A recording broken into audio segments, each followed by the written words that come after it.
yo saludo aquí en el estudio al secretario de Hacienda y Crédito Público, José Antonio Meade, a quien le agradezco que venga aquí con nosotros pues a explicarnos frente a aquí estamos, porque veíamos hace unos momentos un sondeo, secretario, todo el mundo está ahora sí encabritado. Vemos a todos los sectores y de todos los y con mucho temor, sobre todo ante este anuncio, el aumento del precio de las gasolinas. Bienvenido, secretario. Gracias, Yuridia.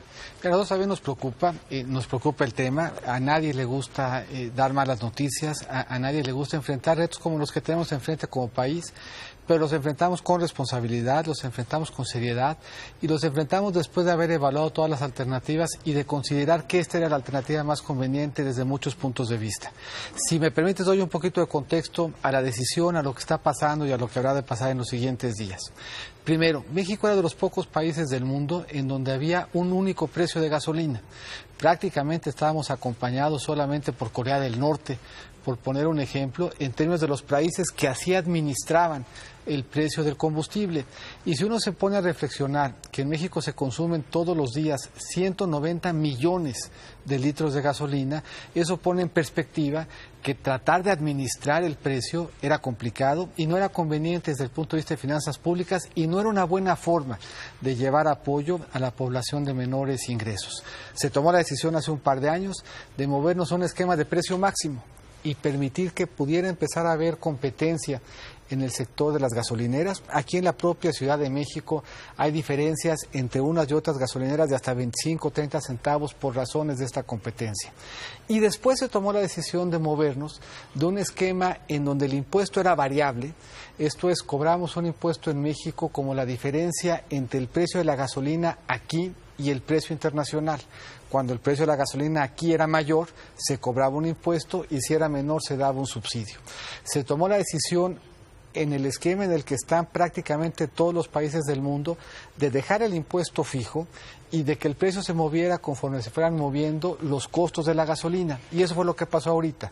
Subió el costo del petróleo, que es el principal insumo para la gasolina, y eso se refleja en México y en el resto del mundo como un incremento en el precio. Eso lo entiendo, secretario, pero justamente lo que dicen muchos expertos es que el impuesto a la gasolina en México es elevadísimo, Fíjate que no es cierto. Que es como de 40%, cuando en otros países como en Estados Unidos pues es como del 12% el impuesto a la gasolina. Depende con quién nos comparemos. Y si uno presentara, y te hago llegar un día para que lo podamos compartir con tu auditorio, un comparativo internacional de los precios finales de la gasolina y de los impuestos que se cobran sobre la gasolina, México se encuentra entre los países más bajos del mundo. Estamos más caros que Texas. Ahí juegan tres factores muy importantes. Primero, Texas es un centro neurálgico desde el punto de vista de refinación. Segundo, hay diferencias en la calidad de gasolinas. Y tercero, el comparativo tiende a hacerse con el precio de la gasolina puesta en la refinería o cercana de ella en Texas. Entre Texas y California hay una diferencia de más de 30% en el precio. Y el régimen tributario de California y el de México se parecen bastante más. Pero fuera de Estados Unidos, México, junto con Estados Unidos, se ubica entre los países del mundo que ofrecen su gasolina en condiciones más competitivas. Te puedo poner ejemplos de diferentes tipos, algunos más comparables que otros. Pero en el caso, por ejemplo, del continente, la gasolina en México cuesta la mitad que en Cuba o que en Uruguay. Cuesta menos que en Guatemala y que en Belice. Cuesta menos, aún después del ajuste, que en Brasil y que en Chile.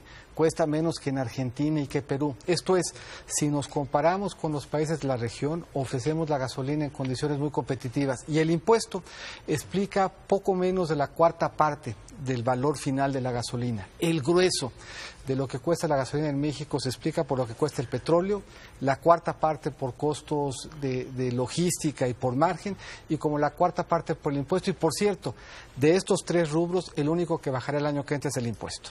Pero lo cierto, secretario, es que la gente está sorprendida y dice, me mintieron, me dijeron que iban a bajar los precios de la luz, del gas, de la gasolina con la reforma energética, y no solamente no pasó eso, sino que me están aplicando un nuevo gasolinazo, a pesar de que Peña Nieto había dicho en enero del año pasado que no iba a haber nuevos gasolinazos, ¿no? Gasolinazos eran cuando el gobierno decidía en cuánto vender, no importaba cuál fuera el precio del petróleo. Gasolinazos eran cuando el precio se determinaba controlaba por un burócrata que decidía en cuánto venderlo, no importaba si el precio estuviera caro o barato, que aplicaba una política de deslices periódicos, que iba moviendo el precio y que no le importaba cuánto costaba. Y eso implicaba que en México, en ocasiones en donde el precio del petróleo estuvo alto, gastáramos 285,000 millones de pesos por año en mantener el precio artificialmente bajo. Y también implicó que cuando el precio del petróleo estuvo bajo, el precio de la gasolina siguiera permanentemente elevado. México y el resto del mundo se han movido un esquema en donde ya no administran el precio para mantenerlo artificialmente lejos de lo que cuesta. Y aquí lo que pasó, y eso escapa a la decisión de un gobierno y escapa a cualquier tipo de reforma que pudiéramos aplicar, es que el precio del petróleo subió y subió de manera muy importante. Te doy 3 cortes. A principios del año estaba 67% más barato que como cerró. Respecto de febrero, 75%. Y para no irme lejos, respecto de septiembre, 17% más caro está hoy el petróleo que lo que estaba en septiembre. Si nosotros tratáramos de mantener el precio en las condiciones que lo teníamos en septiembre, tendríamos que gastar este año más o menos 200,000 millones de pesos. Y 200,000 millones de pesos luego dicen poco. Déjame tratarlo de poner en perspectiva. El programa de leche, en donde le llevamos leche barata, incluso un peso en las comunidades más marginadas del país, nos cuesta 2,000 millones de pesos al año. Esto es, mantener el precio de la gasolina en las condiciones en las que nos teníamos, costaba 100 veces lo que cuesta el programa de abasto de leche social. Diconsa, que nos permite llevar el abasto popular a las condiciones de las comunidades más marginadas, nos cuesta en subsidio menos de $1 por cada 100 de lo que nos hubiera costado mantener la gasolina artificialmente baja. 5 veces el presupuesto de la UNAM, más del doble del presupuesto de Prospera. ¿Y esto por qué nos ha venido así sucediendo? Porque la plataforma petrolera en México se ha venido cayendo y porque los excedentes, la diferencia entre el precio del petróleo y el precio con el que se construyó el presupuesto, se ha venido haciendo también más pequeño. Hay un montón de mitos, ¿no? O sea, uno de esos es que tenemos, como por ejemplo, algún partido político que dice, hay tanto petróleo que tenemos, ya no tenemos mucho petróleo, ¿no? Mira, y además se ha caído la producción. Ese es un buen dato. De hecho, por cada $1 que vendemos de gasolina en México, generamos solamente 80 centavos de ingreso de petróleo. Por primera vez en años, hace 10, 15 años, teníamos una situación inversa. Por cada $1 que vendíamos de gasolina, había el soporte de casi $4 que vendíamos de petróleo. Hoy vendemos menos en petróleo de lo que gastamos en gasolina. México es el país en el mundo, somos el 4º país que más gasolina compite o que más gasolina compra por persona. 190 millones de litros todos los días. Pero de estos 190 millones de litros... Son además importadas, o sea, no la estamos produciendo, ¿no? La mitad es importada. Y además, de los 190 millones, solamente el 5% lo consume el 30% de la población con menos ingreso. El 70% de lo que se gasta en gasolina lo consume el 30% de la población con mayores ingresos, por lo que no es un buen vehículo ni una buena forma de darle apoyo, sobre todo a quien más lo requiere. Secretario, importadas y además con el dólar a 21 pesos, o sea, eso es una locura también para nosotros, para el consumidor, ¿no? Y pretender mantenerlo artificialmente bajo era complicado. En este esfuerzo, el que puso fue el gobierno, en donde redujo el impuesto. El impuesto por ley era de 4.6 pesos, el IEPS, y se redujo a través de un estímulo que firmó el presidente para quedar arribita de 3. Esto es, el único componente del costo de las gasolinas que va a caer en el 2017 es el impuesto. Bueno, lo cierto, secretario, es que la gente está muy enojada y comprensiblemente, y a nosotros porque nos duele dice, también. Nos va a tocar, ¿no? En enero vamos a empezar a pagar. Nos duele, nos preocupa, muchísimo nos más hubiera gustado tener otra gasolina, alternativa, ¿no? Pero si uno quiere mantener un subsidio, puede uno hacer cualquiera de dos cosas.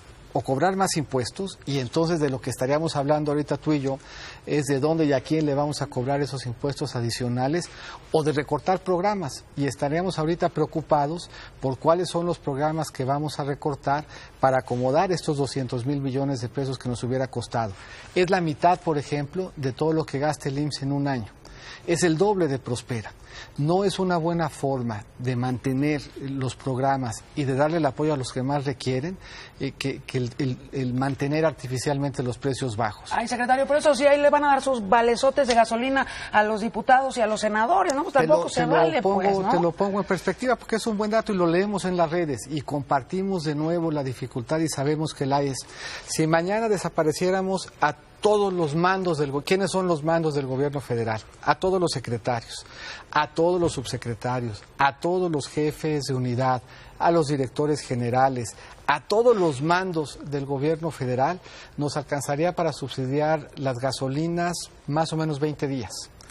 Ese es el tamaño de lo que impacta el consumo de gasolina que tenemos en México ya hoy en día. Pues sí, pero la irritación ciudadana pues se enciende todavía más cuando damos noticias y nos decimos, ay, los diputados ya tienen garantizados sus vales de gasolina para todo el año, ¿no? Y lo ellos sí. Sí. Pero fíjate, porque hoy, por ejemplo, que están ahorita todavía en vacaciones y me están viendo mis hijos y les mando un saludo, yo no quisiera que me preguntaran mis hijos en unos años qué hicimos con la riqueza petrolera y que nosotros tuviéramos que contestarle que nos las gastamos manteniendo los precios de la gasolina artificialmente bajos. En años recientes, sin ir muy lejos, invertimos o gastamos casi 7 puntos del PIB en mantener el precio de la gasolina bajo. Eso quiere decir que esos 7 puntos no se ven en menos deuda, no se ven en más infraestructura, no se ven en más programas sociales, por lo que cualquiera que abogue en favor de que el precio lo mantengamos artificialmente bajo, está hablando en favor de que la riqueza petrolera, que no es solamente de nosotros,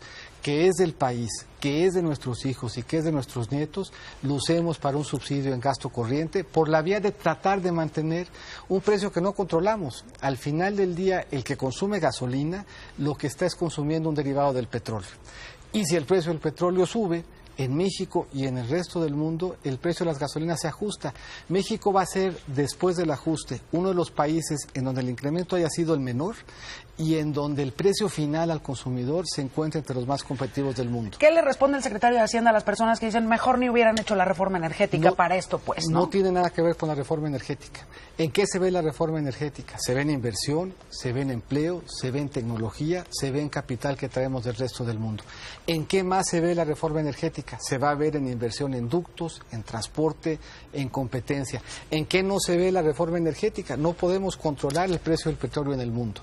Si el precio del petróleo en el mundo sube y el precio del petróleo explica más de la mitad de los costos en gasolina, no hay manera que nosotros, sin subir impuestos o sin hacer recortes importantes en el gasto, artificialmente mantengamos el precio de la gasolina baja.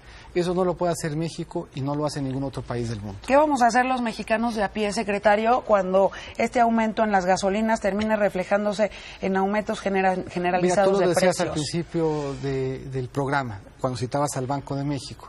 El Banco de México decía que este impacto sería temporal, que no desancla las expectativas de inversión, que no tiene por qué traducirse en un proceso de formación de precios desordenado. Y esto es así porque lo vemos en el mundo. El precio de la gasolina subió en todas partes del mundo porque en todas partes del mundo subió el precio del petróleo y esto no se traduce en que los procesos de formación de precios se desordenen. Vamos a estar cuidadosos y cercanos, vamos a tener diálogo con los sectores, vamos a estar pendientes con la Profeco y vamos a estar vigilantes de que esta fluctuación en el precio de la gasolina, a veces al alza y a veces a la baja, junto con el precio del petróleo, no se traduzca en un proceso desordenado de incrementos de precio, porque no habría razón para que fuera. Y te pongo un par de elementos, porque pareciera que no los tiene uno para defender el punto. Entre el 2006 y el 2012, hubieron 5 años en donde la gasolina subió más del 10%. Y en esos 5 años la inflación se mantuvo entre el 3 y el 4.